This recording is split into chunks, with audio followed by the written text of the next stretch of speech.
Bonsoir à toutes, bonsoir à tous et bonsoir. J'ai composé votre numéro au hasard. Je me demandais si vous auriez envie de parler avec moi quelques instants. Je m'appelle Lou et vous? La suite, c'est chaque soir sur la scène du théâtre de Poche. Le spectacle s'appelle Allosaurus. Clotilde Morgiève et Jean-Christophe Delay sont les invités de LCR ce soir.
Voilà ce qu'on peut voir, et plus encore évidemment sur les planches du théâtre de Poche en ce moment. Bonsoir à tous les deux. Bonsoir. On voit des personnages, des silhouettes, mais surtout des personnages et une cabine téléphonique qui est quand même le personnage principal de ce spectacle.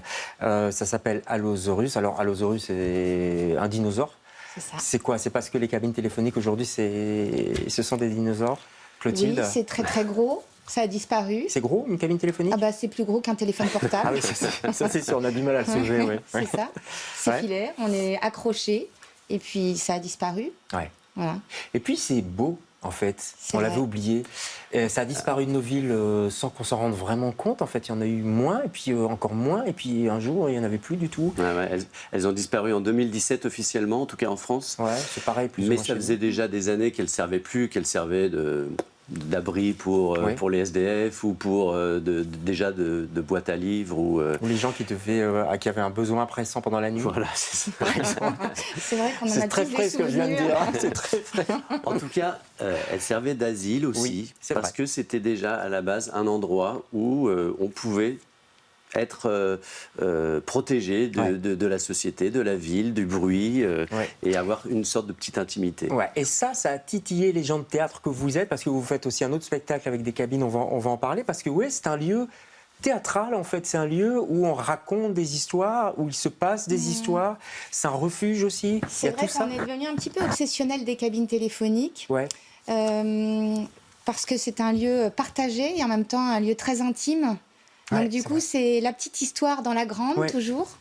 C'est un lieu qui est à la fois transparent, donc offert à tous les regards, Bien et sûr. en même temps un lieu de l'intime où on raconte l'histoire, Oui. effectivement. Et c'est vrai que souvent, maintenant que vous le dites, j'y pense souvent, on parle au passé, hein, on passait devant des cabines téléphoniques, on voyait quelqu'un qui parlait, qui s'agitait, et on pouvait se dire, mais tiens, qu'est-ce qu'il raconte? Est-ce qu'il se c'est ça. dispute? Est-ce qu'il pleure? Enfin voilà, c'est très narratif en fait. Ouais. Aujourd'hui, la question se pose plus, puisqu'on emmène notre cabine téléphonique un peu partout avec nous, et que Et on- on pense avoir des murs, mais on n'en a pas, et du coup on participe. Et on hurle dans le C'est métro, ça. quoi. Oui, Oui. c'est très étonnant.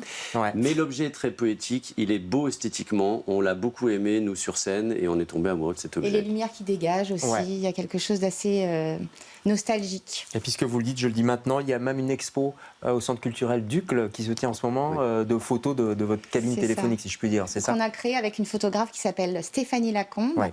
Et c'est des photos qu'on a mises en scène. On a mis en scène donc notre cabine téléphonique Ouais. des années 80 dans des situations insolites Ouais. pour montrer un peu l'absurdité de nos manières de communiquer aujourd'hui. Ouais, parce que vous travaillez beaucoup sur ces thématiques-là depuis la fondation de la compagnie Pouic. Un peu, quoi, la Oui, oui, bien disparition, sûr, la bien sûr. vitesse, ouais. On Donc, s'interroge sur faire la la moue, société, ouais. on s'interroge sur la manière dont les choses évoluent, Ouais. sur la manière dont on a de partager les choses, sur la monstruosité aussi de cette société qu'on crée tous ensemble et qui fait de nous parfois des personnes un peu inhumaines. Ouais. Donc on s'interroge beaucoup sur l'humain en fait. Parfois, souvent. Hein. Alors, l'humain, parlons-en. Il y a des personnages quand même dans cette pièce autour de cette cabine téléphonique. Lou, Ad et Tatch. Tads. Bon, d'accord. Oups. Et il y a un musicien aussi sur scène. La musique est très importante parce qu'elle prend de plus en plus de place. Et de la musique live, c'est agréable d'avoir de la musique en live au théâtre. Alors ces personnages, c'est quoi? C'est trois solitudes. Ce sont des monologues, hein. Ils se croisent sans vraiment se croiser en fait. Oui, ils sont seuls. En fait, c'est des personnages qui sont un peu broyés par cette société. Ouais. Ils sont un peu sur le fil, hein, au bord d'un précipice. Et en même temps, ils vont peut-être réussir à construire quelque chose. Ces solitudes vont peut-être se retrouver. C'est peut-être le partage qui va leur permettre de survivre. Ouais. Voilà. Des situations différentes, bien différentes pour chacun des trois. Il y a notamment Lou qui cherche une Suzanne, parce qu'elle fait des numéros un peu au hasard, et puis elle est tombée un jour sur une Suzanne. Et puis elle espère la retrouver. Ouais. C'est magnifique cette idée. C'est une quête désespérée et en même temps magnifique. Très poétique parce qu'elle est à l'image de notre monde, c'est-à-dire une profusion, une infinité de possibles. Et malgré tout, une recherche là-dedans un peu désespérée de trouver la bonne personne, quoi. Et c'est un personnage très poétique, celui de Lou. Ouais. Les autres sont, celui que j'interprète moi est plus terre à terre, plus pragmatique. Il a une quête très concrète. Il recherche sa fille qui a fait une fugue. Ouais. Voilà. Ouais. Et c'est vrai que ces personnages-là, qui ne se connaissent pas, vont se croiser parce qu'il y a la présence de cette cabine. Et puis il y a un troisième personnage, il est en communication avec sa maman, qui lui préfère son frère. Enfin, il faut aller voir le spectacle là, pour avoir toute l'histoire, mais il y a un côté un peu désespéré aussi dans ce personnage. Il est désespéré parce qu'effectivement, sa mère est en fin de vie, lui s'en occupe beaucoup, il prend soin d'elle, et son frère est un peu le chouchou de la famille, le frère préféré qui, lui, ne fait aucun effort. Fait de la voile encore. Part en croisière, voilà, c'est ça. Et malgré cette indifférence, il recueille les suffrages de la maman, et donc c'est ce déchirement qui va se dérouler là sous nos yeux. Il y a tout ça autour de cette cabine, dans cette cabine, la musique autour. C'est un spectacle poétique quand même, je trouve, non? Il y a une poésie quand même chez vous. Moi aussi, je trouve. Ah oui, vous êtes d'accord, hein? Oui. Oui, c'est un spectacle très poétique. C'est un conte. Il y a un petit côté conte. Un petit conte moderne, si ce n'est qu'il n'y a pas de morale, si ce n'est qu'il n'y a pas de, si ce n'est que les histoires sont très elliptiques, il n'y a pas forcément de solution, il n'y a pas forcément de résolution. Mais ça reste un conte dans la mesure où on raconte une belle histoire. Ouais. Voilà. Vous travaillez ensemble, mais comment vous travaillez ensemble justement? Donc c'est la compagnie Pouic. Fouic. C'est pas grave, c'est pas grave. Fouic qui veut dire... Faut oublier un instant Clotilde. D'accord. Et en l'occurrence, Clotilde, c'est vous, quoi. C'est sympa comme nom. C'est agréable. Mais non, c'était pour elle. Déjà, j'étais très content que son nom soit dans l'acronyme de la compagnie. D'accord. Et puis, ce qu'on dit toujours en rigolant, c'est que vraiment Clotilde, elle est à tous les postes de la compagnie, à la fois à la production, à la mise en scène, à la dramaturgie. Elle est comédienne, metteuse en scène. Bon, bref. Non, je rigole. À un moment donné, il faut réussir à lui laisser un peu d'espace de vie et à l'oublier. Évidemment. Et l'écriture, c'est qui? C'est Jean-Christophe. Ça, c'est Jean-Christophe. Ouais. Alors vous, c'est la scéno plutôt, on va dire. On a une scénographe qui s'appelle Marie Hervé qui fait un travail génial. En fait, on a une équipe qui est dingue. Ouais, les décorateurs sont extra. Démente. On a à la lumière Simon Demelay qui est exceptionnel. On a au son Soisic Tieto. Je le dis quand même parce que c'est vraiment l'équipe, c'est vraiment très important dans notre manière de travailler. Il y a Noé Dolé qui fait la musique et Yann de Monterno qui joue donc le troisième larron. D'accord. Et donc notre manière de travailler, on travaille tous ensemble tout le temps. C'est-à-dire que ouais. On est tout le temps tous au plateau et alors ça fuse. Jean-Christophe est à l'écriture seul d'abord et après on est vraiment tous ensemble à construire, à imaginer, à rêver et on travaille beaucoup avec des sortes de défis et on aime s'amuser. D'accord, c'est le principal. Ouais. Noé, Dolé, c'est le fiston, c'est le fiston, on peut le dire. On peut le dire, c'est pas grave, c'est bien. Bon, allons au bout. C'est notre fils. Hein, d'accord. Je vous laisse le dire. Je m'en doutais un peu, mais voilà. Voilà, c'est une histoire de famille. Voilà. Mais il travaille pas qu'avec nous. Hein. Non, mais je me doute. C'est la troupe, c'est comme au cirque, tout ça. C'est ça. C'est une famille de cirque. C'est vrai. Complètement. On va regarder un autre extrait parce que vous êtes vraiment incrusté dans Bruxelles en ce moment, et tant mieux pour notre plus grand plaisir. Vous êtes à une OPA, attention, ça coûte cher à Bruxelles. Vous êtes au Centre culturel Ducle aussi. Dans quelques jours, on redonnera les dates. C'est pour Téléphone-moi. Et il y a encore des cabines téléphoniques, mais il y en a 3. Regardez.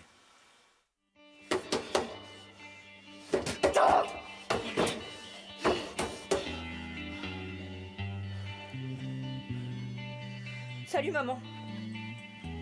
Allô Léo? Ouais, salut ma grande fille. Salut petit frère. Super. Et toi? Allô Léonard? Et puis le candidat communiste Et... s'est défendu de ne pas vouloir... Allô Madeleine, c'est Henri. Comment ça va? Allô? Allô? Allô? Oui, bonjour. Comment il s'appelle? Papa? Bonjour papa.